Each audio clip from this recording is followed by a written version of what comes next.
cred că sunt live. Așa.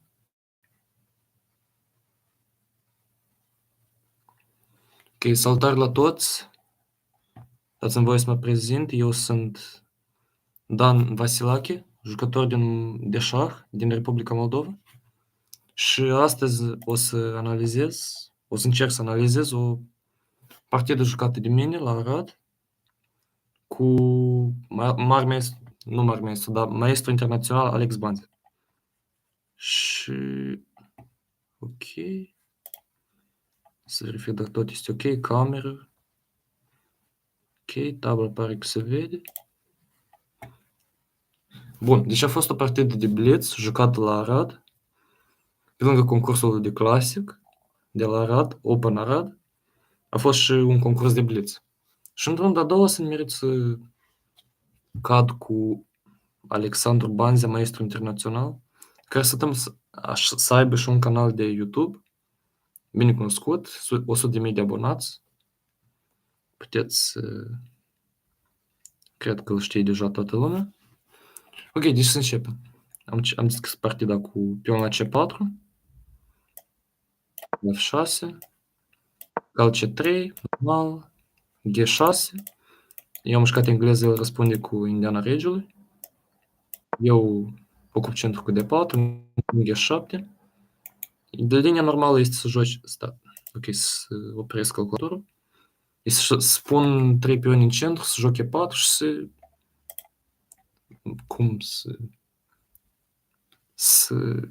Să am avantaj. Un mic avantaj. E4, mată de cal F3, nebun E2, rocadă, nebun E3 și așa mai departe. Însă nu sunt foarte confortabil în acele linii. Negru egalând cumva cu aceste mutări de 6 și C5 și cumva să iei contrajoc pe flancul damei și să fie destul de nasol. În fine, eu joc cal F3 de pion la D6. Acum mutarea normală, evident, este E4. Însă eu merg pe varianta Smyslov cu nebun G5. Care este ideea nebun G5? E bine, scot nebunul. Vreau să joc E3, urmat de nebun E2 și rocadă mică. Plan simplu. Și apoi să scot dama, turile și deja să joc jocul de mijloc. El joacă H6, nebun H4, G5, el continuă să îmi atace nebunul, nebun G3, cal H5, el vrea să-mi câștige nebunul, însă pentru mine nu este problemă, pentru că dacă îmi capturează în G3, pur și simplu HG. Și acum am coloana deschisă pentru turn și dacă fac rocada, joc gen nebun de 3, ar fi o idee, nu cred că o să... Nu merge neapărat, însă nebun C2, damă de 3, cu ideea să pun mat pe H7, însă... Da, ok. Planul meu este să joc al de 2, G4 și cumva să joc pozițional, am turn deschis și regele lui e cumva slab pe G8. În fine, nu așa s-a jucat în partidă. În partidă el mi-a jucat pion la C5 și aici este prima, nu i-aș spune chiar greșeală, însă prima inacurateță. Acum mutarea normală este joc nebun E2, să fac rocada și cred că ceva gen dama de 2, turn E1, turn D1. Mi-aduc turnul în centru, dezvolt toate piesele. Însă eu, analizând această variantă cu o zi în urmă, pregătindu-mă pentru o partidă de la clasic, am analizat mutarea D5, dar mutarea D5 poate fi jucată când regele este deja regele a făcut rocadă. Pentru că după pion la D5 există ideea fantastică cal G3. Nu asta este ideea, capturând nebunul. Însă el acum capturează calul.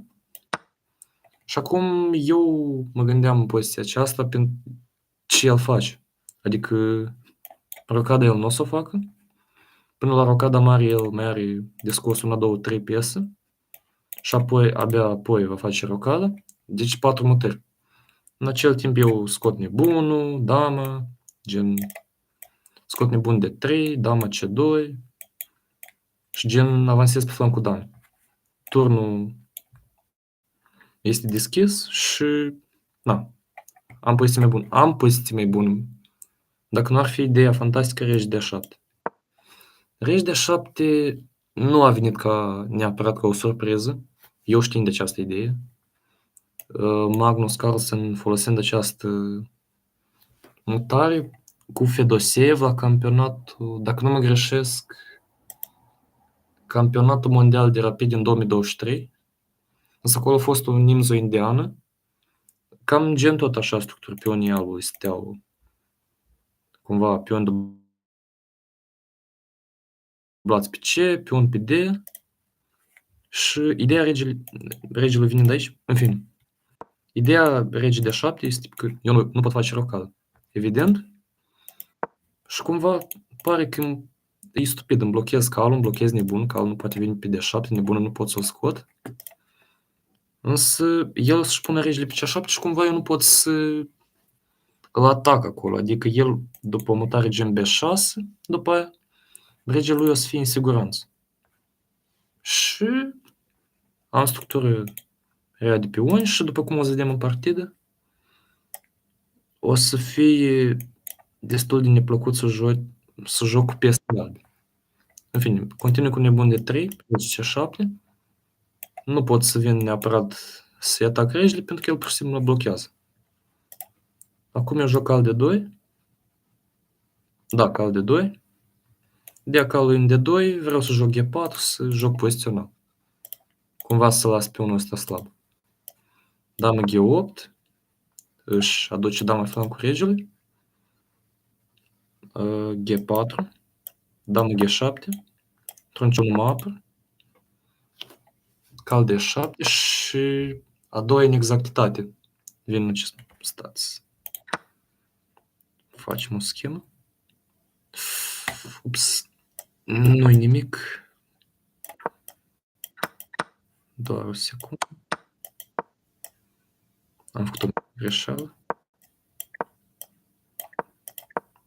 Ok.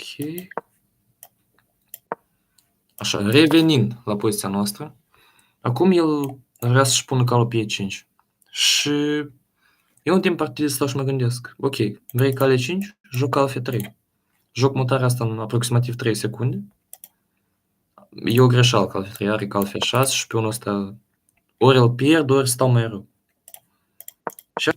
Și aș fi putut eu să fac în poziția asta, este să joc cu mutare gen... Poate nici nu știu.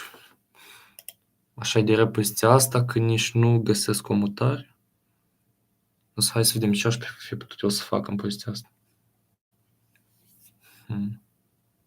Poate nebun F5. Când dacă joci cale 5, mă schimb și cumva nu stau oribil în poziția asta. Adică calul e mult mai activ. Eu o să joc F3, o să joc poate o să fac rocadă și cumva mi-aduc turile și încerc, caut contrajoc pe flancul damei, pentru că eu altceva nu am, doar nu o să stau pe loc și o să-l aștept să mă atace. Dă nebun F5, nu are E6 și cred că chiar ameninț să iau, să joc F3 și să joc contra nebunului ăsta și poate acolo ar fi fost poziție egală. Însă eu joc al F3 și după cal F6 el pur și simplu stă... Aș spune că stă câștigat, pentru că unica mutare ca să nu pierd pionul ăsta este cal H5, ceea ce am jucat eu în partidă. El joacă acum H5. H5 pur și simplu eu... Ok, am jucat GH în partidă, turn H5 și cumva planul lui, cum a arătat el la dânsul în video, este să scoți nebunul și să te triplezi pe coloana H, calul meu nu poate muta și pur și simplu stau pierdut, adică pierd piesă. Așa că eu, neavând altă soluție, joc regi de 2. Eu vreau să joc al F3, acum nu pot că îmi cade tură. Așa că regi de 2 e cumva o încercare să mă să-mi rezolv toate problemele. Dar, ok, el ia spațiu cu G4 și acum, dacă el îmi joacă eu stau pe loc și îmi joacă dama H6, nebun de 7 turn H8, eu pierd partida pentru că pierd cal. Calul meu neavând unde să mute. Cal F1 pierd turnul pe H1. F3, unica încercare. Poate să-mi bată acum, de fapt. El mi-a jucat G3 în partidă. Dar ar putea să-mi bată, să-mi câștige un pion. Probabil nu era sigur. De fapt, nu voia să-și complice viața jucând finalul ăsta, care aparent este, apropo, este complet câștigat. Nu știu de ce nu a preferat simplitatea. Însă G3 la fel de bun, cal G4 unică. Nebun G4 este mai bun decât cal G4, pentru că dacă bat cu nebunul, eu îmi deschid turnul și îmi termin dezvoltarea cu negru mai repede. De asta a optat să-mi bat cu calul cu nebun. Capturez în G4, turn H1, dam H1 și aici el mi-a capturat în G4, recunosc că o mutare mai bună ar fi fost turn H8, să ia coloana H mai întâi, pentru că pionul ăsta oricum se pierde. Și jucând turn H8, cumva nu... Doar uitându-te la poziția asta, înțelegi că nu ți s-a primit nimic în partida asta și că dama e proastă pe care puteam să o fac probabil în poziția asta. Acum dama H7, scopul mutării dama H7 este evident, caut contrajoc pe flancul regelui cumva. Atac în F7, vreau să aduc turn în F1, cumva poate și nebun F5, poate regele ăsta e așa slab și eu încerc cumva să caut contrajoc. Am pionul în minus, poziție mult mai rea, regele meu e nesigur, are mai mult spațiu, nu am nimic în poziția asta. Cumva caut contrajoc. Ei bine, asta ar fi fost o mutare foarte bună dacă nu pierdeam dama. Pur și simplu calea la H7 cedez instant. Nu știu, cumva poate am fost eu prea presat în partidă, poate, nu știu, presiunea de a fi filmat s-a bătut asupra mea și pentru că nu este chiar... Nu fac jucători de 2000 așa greșeli chiar la ordinea zilei. Poate dama H6 ar fi fost... Ok, cu siguranță ar fi fost o încercare mai bună de a căuta contrajoc. Cumva turn H1, activizez dama cu dama H6. Însă oricum stau pierdut. Ar fi jucat turn G8, probabil. Ar fi încercat să schimbe damele, apoi turile și are un pion în plus. Structura mea de pion e varză, cumva. Și structura de pion e chiar foarte bună. Pionul de pe G3 e foarte puternic. Trebuie doar să scapi de pionul G și pionul e la două câmpuri de damă. Adică na. Deci concluziile pe care pot să le fac eu din această partidă. Deschiderea a fost ok. Asta este teorie. Deci trebuie să îi dau credit adversarului meu pentru că a găsit această idee cu regi de 7 și pur și simplu a simplificat poziția cumva. Acum eu am pioni dubli pe ambele părți și este pur și simplu un coșmar acest proiect. Dacă continuăm cu nebunie 2, probabil că partida ar fi continuat pe părți egale, ceva de genul. Și era... Ok, și G4 și pierd pe 1. Dar...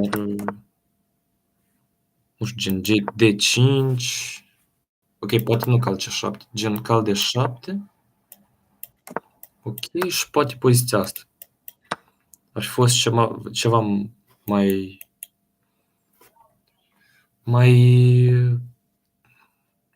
O încercare mai bună. Cu siguranță. Ar fi fost o încercare mai bună. Însă... Învățăm din greșeli. Joc D5. Am jucat D5. Lăsat planul ăsta și poate, dacă nu jucam mutare cal F3 aici, aș fi avut mai multe șanse să țin măcar remiză. Adică Cumva Call of 3